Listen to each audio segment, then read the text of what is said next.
Today we're looking at the new expansion to Rurik Dawn of Kiev from Peacekeeper Games on Kickstarter now.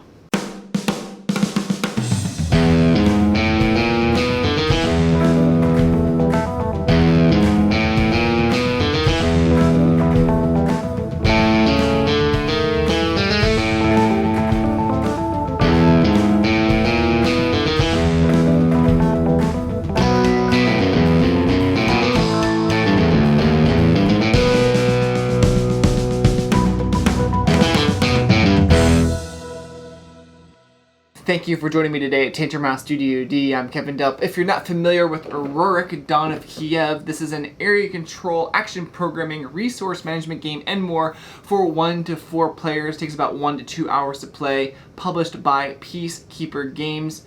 They are launching a Kickstarter for the expansion to this game called Stone and Blade, and they sent us this prototype copy to look at and sponsored this preview video.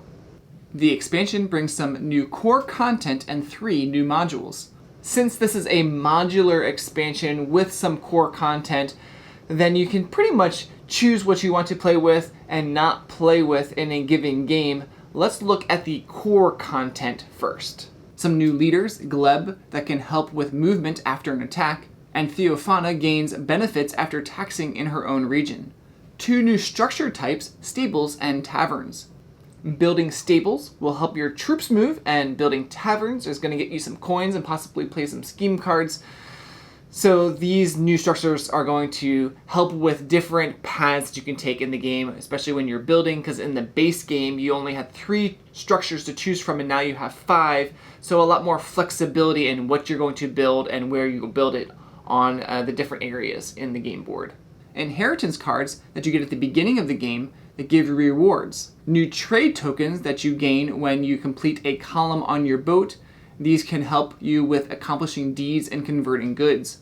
And new warfare reward tokens that give you rewards when you reach them on the warfare track. This does bring a little bit of additional setup to the game, but not too much more. There's also some new Rebel minis that you're going to add to the group of Rebel minis, so it adds a little bit more variability since you won't be using all the Rebel minis out on the board. There's definitely going to be some left over, so definitely some variability since you're going to get some benefits when you defeat the Rebels. Let's move to one of the new modules, Epic Structures. Only a certain number of these epic structures will be available to build in a given game. The number of players plus 1. Now you can build these to earn rewards, but they also unlock effects that can be used by any player. Some ongoing effects like the Capital Port that lets you trade goods, or siege towers that help with attacking, or endgame points like the Cathedral.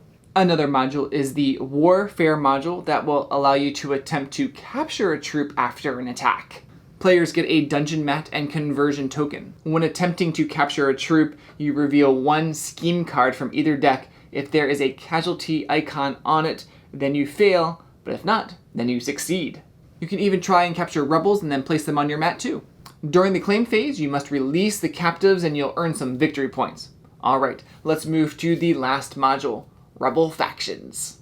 There are Rebel Faction cards and a Rebel Camp structure. At the beginning of the game, you'll shuffle the Rebel Faction cards and reveal 1, place the Rebel Camp in the region listed. Throughout the game, these rebels will be mustering until they're defeated. There's the Armed Uprising that makes you check for casualty, and the defeat condition is 4.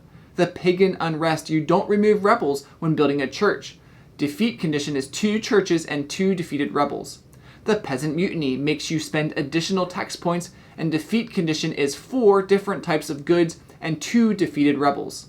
Now just a reminder that what you're seeing here is a prototype, just like you saw the unfinished artwork for the Mutiny card. Also, these structures were just 3D printed. They will be wooden structures in the produced game. This expansion adds more variability, replayability to the gameplay, especially what modules you decide to play with. Some of them, all of them. And I hear some of these stretch goals are pretty cool, like some more epic structures. The expansion box even extends the landscape illustration from the base game box.